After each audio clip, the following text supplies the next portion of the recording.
Adduunkan aan ku noolnahay maxaa dhaca different natural disasters ayaa dhaca maxaa ka mid ah sida dhul gariirka, sida duufaanyada, sida hilaaca, sida dhulka gubanaya, sida flooding iyo biyo-baxa, abaarta iyo dhul gariirka camal. sidaa daraadeed maanta maxaan ii wadaa video oo Malaysia ka dhacay maamo ayaa dhulka lagu isaga u socotay waa kana videoga fiirsado sida u jeedii maamada kaligeeda way socotaa dad ka horeeyay so dadka say u socdaan ilaahay amarkiis way yar leexanayeen dadka bad laakiin idin sida u socoto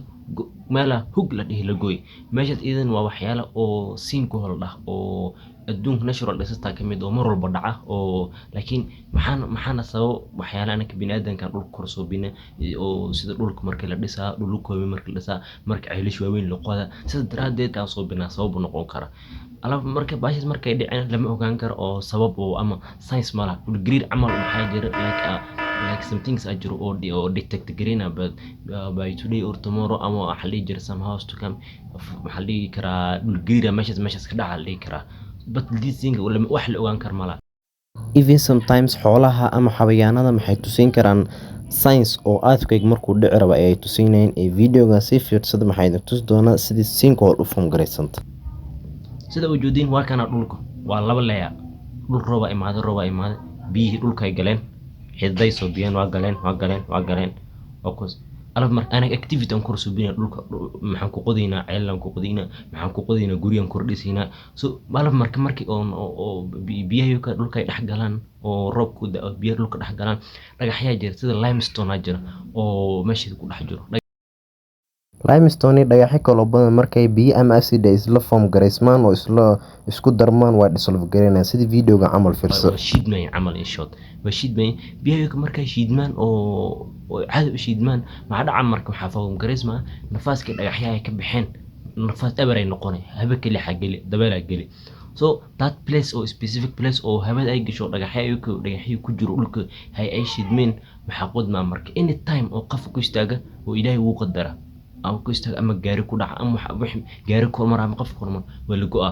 it's like مركا جور الإسعامة أو واحد أحد اللي جبحه واحد كهوس يكره في عين على واحد أحد جبحه ما حدا إن تايم كورمر كي واحد يرك يجيك سوزيان ودمه that's what is called sinkhole ساسود عدا وكان example أو وكان أقول وكان محل slightly acidic water acidic rainwater seeps into a sediment like limestone the acidic rainwater dissolves away rock to expand features maxaa lahaa rock markuu imaana waa acidic rockku waa acid waa rock markii biyihiis waa acid so marka acidka sida dhulku soo gala dhulku markuu soo gala carbon dioxide oo dhulku jirta la kulmayna marka isla kulmaan acid uga moogtay dhagaxyo shiidmay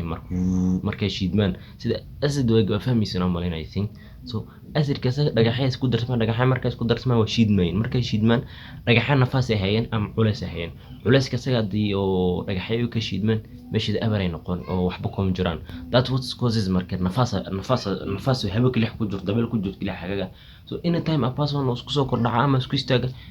that person meeshii isku dhaca that what maxal dhaca waa markii natural amir ilaahay oo rob keena ay dhacaan waxa kale oo sabab maxaa waay marka sida aad u jeedin videoganayta waa kana dhulka qodmo jub waa kana dhulka sarna haba meel weyn oo qodmay in waani iyo malaha bahalka kale lagu dhaha waxana dhici rabo waa kana dhulka biyaha hoos soo marayeen dhagaxyo waa koona marka acid waa carbon dioxide dhagaxyo waa shiidmay waa shiidmay meesha nafaas ay create karto nafaas ay kaga u jeedin nafaaskaas waa kana dab waxan hawa fiiri hawa dhagaxyan ku jira anytime fiiri waa kana hawa waxan hoos maray kulli hawa waa kaas meesha waa dubantiba so maamada ilaa hadda la raadinaya hal dhaa ilaahay soo sahla waa a lot of things waa ilaahay u qadari but waa wax walba mar walba dhaca oo warning lagu siina malaha this another video fiirsada how do sinkhole form say u hagaaga ama say u form gareysmaan most often sinkholes form as a result of water seeping into the ground below where it can get trapped. Rainwater can easily end up accumulating underground, especially in areas with no form of natural drainage. As rainwater sinks, it reacts with carbon dioxide and decaying vegetation, giving it a slightly acidic quality. so hadda sida marka hore soo sheegay roba imaana waa sinkhole a lot of time ay dhacaan muuqataha ugu badan waa roobka markuu imaano waa roobka markuu imaado oo dhulka oo qoyo biyaha ayuka they something called draining haddii jirin oo dhulkaasi draining ay jirin oo biyaha ayuka dhuuqa camal biyaha waa tagayaan dhulka ay galeen nafaas ay raadsanayaan dhulka markay galaan dhulka maxaa ku jiro carbon dioxide markay isla kulmaan oo biyi acid markay isla kulmaan dhagaxya alaf hoos yaala kulli waa shiidmayn waa soluble camal ay noqonayaan biyo raacayaan biyi mistaagayn biyi socday raacayaan biyi markay raacaan nafaas kaliya geesmi alaf soo dhaca mar let's find again. Some regions possess bedrock that primarily consists of highly soluble rocks, Yes. such as gypsum, rock salt, limestone, and other types of carbonate rock. Geologists call this karst terrain, areas with geology susceptible to sinkholes.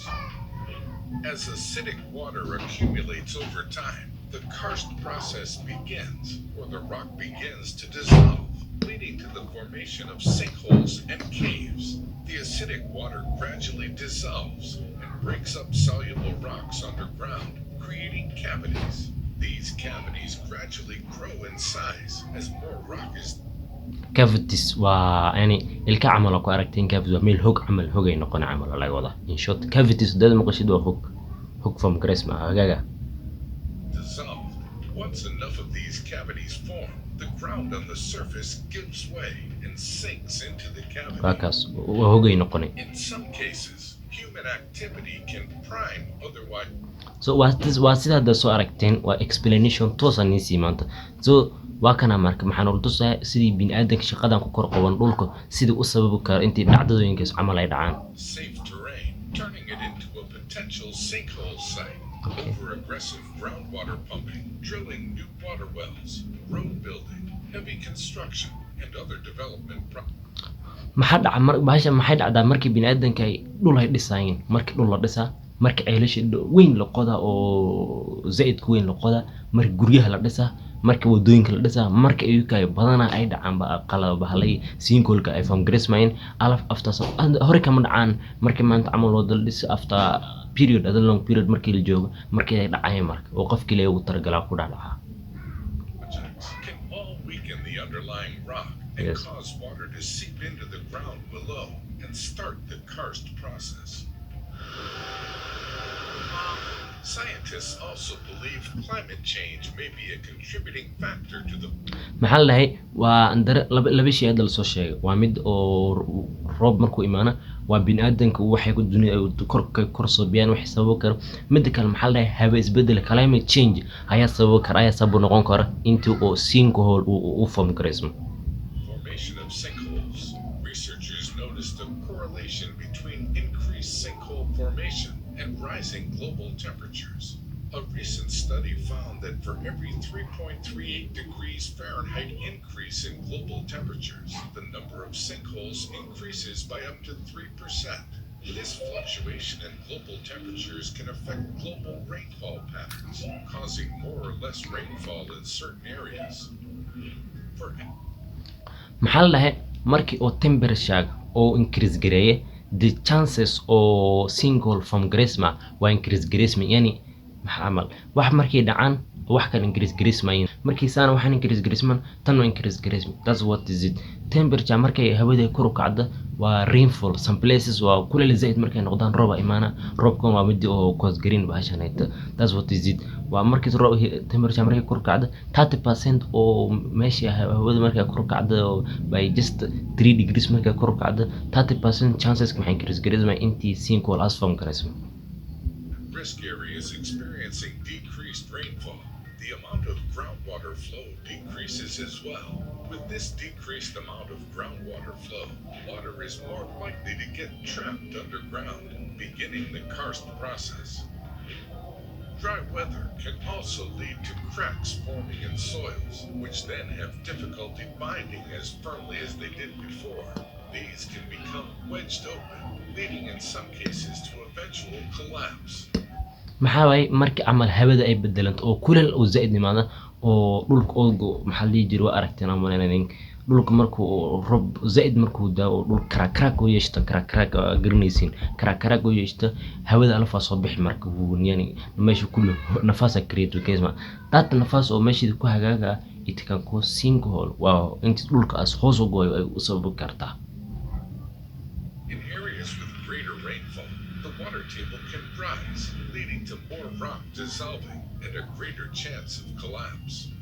So is there anything we can do about maxaa la dhahay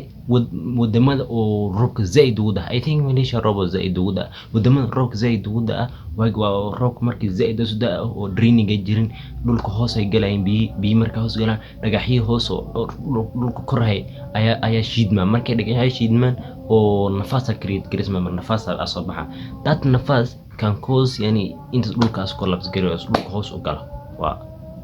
يعني هاي سبب ما جيران oo lagu hortagi karna sinkhole like earthquake camal earthquake markuu dhici karo some earthquakes can be detected while detect gareyn kara ana some other earthquakes kala ma detect gareyn kara yani lama ogaan karo waxa sabab markay dhacayeen meesha ku dhacay lama ogaan kara let's find intii sabab ay jiraan lagu hortagi karo sinkholes? Thankfully, there are ways to tell ahead of time if a sinkhole is forming. The most telltale sign of a sinkhole forming underground is if an area appears to be sinking below its surroundings in a round circular depression in the earth. For buildings, it's prudent to check for foundation settling or sababada maxaa la dhahay oo kamid intii ay dhici karaan sinkhole markuu form gareysa maxaa loo ogaan karaa dhulka markuu falaati hadaa la arka meel kamid intii hoos ay gelgelayso oo hoos ay gelgelayso hadii la arka that place waxaa la dhici kara waa it means a sinkhole is forming sinkhole markuu form gareysma wax hadda marka guri la dhis iska dhama marka roob soo daa iska soo baxama it's something that takes time take time waa process takes gareysma waxyaalo badan isku hagaga bis chemical reaction takes place gareysma markaas ka bacdi alaf ay dhacayaan so dhulka markuu falaati hadii la arka meel oo hoos galayso oo dhulka ka sii hoos bixayso it means maxalli jiri sinkhole is forming هاي محل جوريها مركل دسا أو building وين دسا يعني engineers civil engineers محل را انتي أوجادن the amount انتي رولك يقضين يو صوب وحي سبب كران. characteristic cracks in the overall structure. For roads, part of the pavement may crack as well into a hole where rainwater gets funneled into. If you'd like to check if you live in an area prone to sinkhole formation, you can refer to a geological map. As you can see wadooyinka taasade u joogan oo gaari u socdaan gaariga meesha u joog iska dhaxdhax oo dhaxgali kara so it is the role of the government intay ogaadaan yani everything intay la socdaan oo geologists oo kulli ay imaadaan oo ogaadaan what causes yani maxaa dhici kara hadhow hadii wadada marka cabar dhisnaad intii la ogaado oo engineers ka imaadaan oo fiiriyaan oo dadka warqabaan because it is their responsibility because although it is the responsibility of everyone anaka aqoonteeda ma lahan waa just aniyad maanta aqoontan ni sheegay maxaa laga yaabaa inta idinka badanta inta isgarino maanta as barateen usdhiisin maamadu waxay dhul gasho dhul gariir wahay asdhiisin but dadka aqoontu leh inta la keeno oo meeshii la hagaajiyo oo wax walba laga taxadiro ayaa la rabaa I think Malaysia hadii ka hortagi weeyaan oo waxaas ay ka hortagi weeyaan it can cause a lot of things or a lot of problems kala imaan kara so they have to take care intii arintay dhowd intii wax walba hagaajiyana looga baahan yahay this another place waa kana fiiri waa kana sawirkan aan tusay fiir sand waa caradi kaliya waatana limestone waa dhagaxii sheegay oo qoyi kara hadhow oo shiidma hadhow water table waa kana dhulka biyi waa kuwaas biyi meeshii soo galeen okay cavity is the space of forming space kaasi talaf dhagaxya markay shiidmaan nafaaskaas kulli oo blue muujida biyaha sayta ilaa nafaaska biyaha ku jiraan oo limestone meesha ku qorantay oo brown ka maxaa la oo meesha limestone ku qorantay meeshaas iyada waa maxaa la jiray biyaha dhow dhagaxas markay shiidmaan meesha kulli nafaas ay noqonay waxaan kulli geedahan guriyaas kulli dhulkay galayeen ilaahana ay qabta waa most of the time waa maxay ka dhacda dhulka oo roobka zaid ugu daa marka roob zaid noomada